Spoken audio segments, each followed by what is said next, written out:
आज सेमिनार का जो मौजू है मैं सीधे बात करता हूँ। कुछ गंभीर बातें अगर हो तो कार्यक्रम अच्छा लगता है।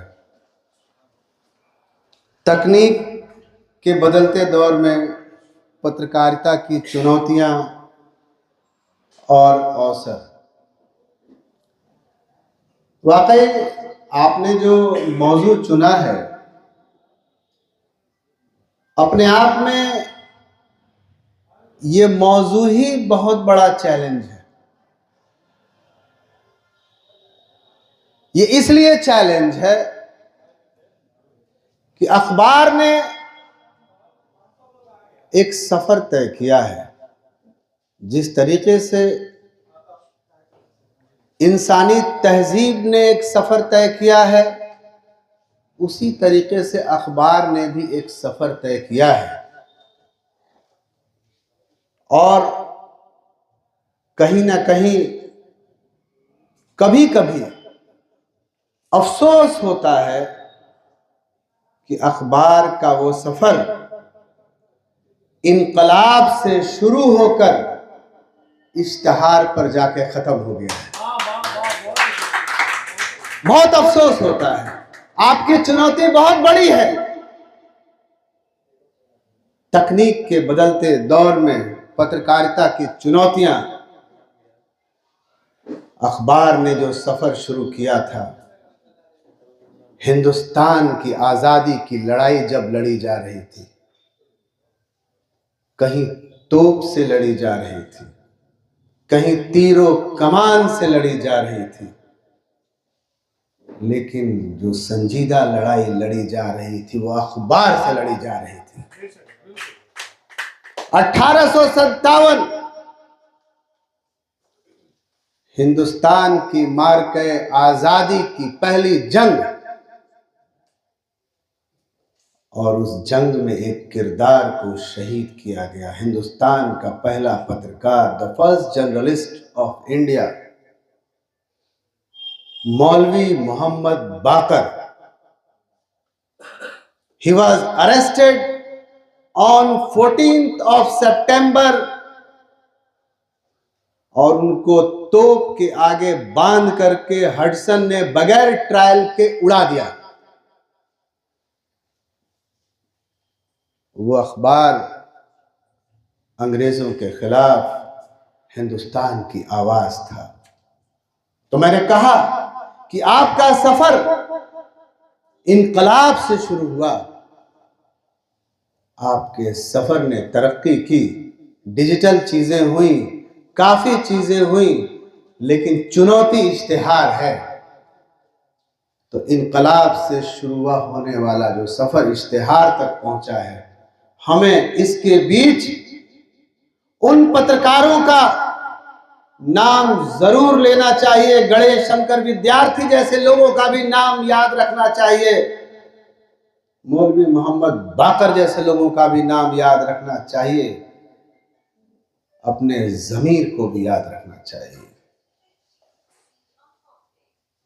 इस मुल्क के सबसे बड़े एजुकेशनिस्ट के तौर पर स्थापित मौलाना अबुल कलाम आजाद 1916 में उन्होंने अखबार निकाला, उसके लिए उनको जेल भेज दिया गया। अल बलाग, अंग्रेजों के खिलाफ हिंदुस्तानियों की मजबूत आवाज। तो जहां तक चैलेंज की बात है चैलेंज, बहुत चैलेंज है। और आपको उस चैलेंज से अगर निपटना है तो माखन लाल चतुर्वेदी की बात को जरूर याद रखनी चाहिए कि पत्रकारिता वो है जो ना रुकनी चाहिए, ना झुकनी चाहिए, ना अटकनी चाहिए और ना भटकनी चाहिए। यह है पत्रकारिता।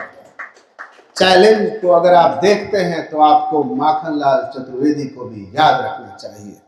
वरना आज के अखबार, आज के पत्रकारिता का आलम क्या है, यही शेर में मैं आपको कहता हूं कि रात के लम्हात खूनी दास्तां लिखते रहे। रात के लम्हात खूनी दास्तां लिखते रहे, सुबह के अखबार में हालात बेहतर हो गए, रात के लम्हात खूनी दास्तान लिखते रहे, सुबह के अखबार में हालात बेहतर हो गए। यह है आज के अखबार की स्थिति, यह है चुनौती कि जो रात के लम्हात की खूनी दास्तान है, अगर सुबह के अखबार में अगर आपने लिख डाली तो आप चुनौती से निकल गए। फिर आपने चुनौती को सामने ला करके फेस किया। लेकिन मैं कहना चाहता हूं, आपसे हमें बड़ी उम्मीद है। इसलिए उम्मीद है कि जब कोई पढ़ा लिखा आदमी, जब कोई पढ़ा लिखा टीम, ऐसे लोग जो इस तरह के काम करते हैं, उनके ऊपर समाज की बड़ी जिम्मेदारी होती है। मुझे अंदाज़ा है कि आप जिम्मेदार लोग हैं, मेरी नेक ख्वाहिशात हैं आपके साथ, और मैं खुदा से दुआ करता हूं कि आप इस अखबार के ज़रिए ऐसी आवाज़ की ताकत बनेंगे जिनको आवाज़ मिलने में बहुत मुश्किलात का सामना करना पड़ता है। अगर आप ऐसी आवाज़, मजलूमों की आवाज़, गरीबों की आवाज़, इंसाफ की आवाज़ ईमानदारी से बन गए तो यकीन मानिए आज आपका अखबार का पहला दिन तो हो सकता है। लोगों की नजर में आज आप एक छोटे अखबार की शुरुआत तो कर सकते हैं, लेकिन वो दिन दूर नहीं कि आपका अखबार जब लोगों के दिलों के अंदर जगह बनाता चला जाएगा तो यह अखबार एक बड़ा नहीं बहुत बड़ा अखबार इंशाअल्लाह जरूर बन जाएगा। मैं बात कहता हूं कि खींचो न कमानों को, न तलवार निकालो।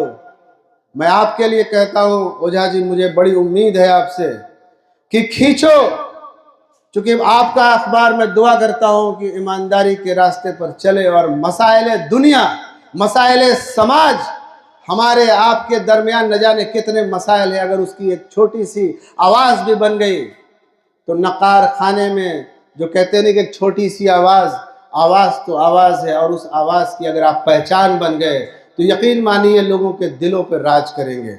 ये अखबार आज के दिन एक छोटी शुरुआत तो कर सकता है, लेकिन अखबार कभी छोटा नहीं होता है। अखबार सिर्फ अखबार होता है, अखबार के आगे ये नहीं लिखा रहता ये छोटा अखबार, ये मझोला अखबार और ये बड़ा अखबार। अखबार सिर्फ अखबार होता है, और अखबार ने जिस दिन अखबार होने की जिम्मेदारी समझी और निभा डाली तो यकीन मानिए वो अखबार ही अखबार होगा, बाकी तो सब इश्तिहार है।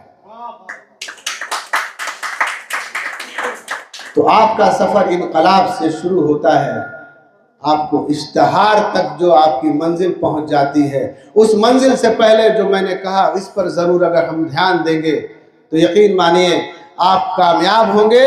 और मैं कहता हूं, और इस बात से अपनी बात भी ख़त्म करता हूं कि खींचो न कमानों को, न तलवार निकालो। खींचो न कमानों को, खींचो न कमानों को, न तलवार निकालो।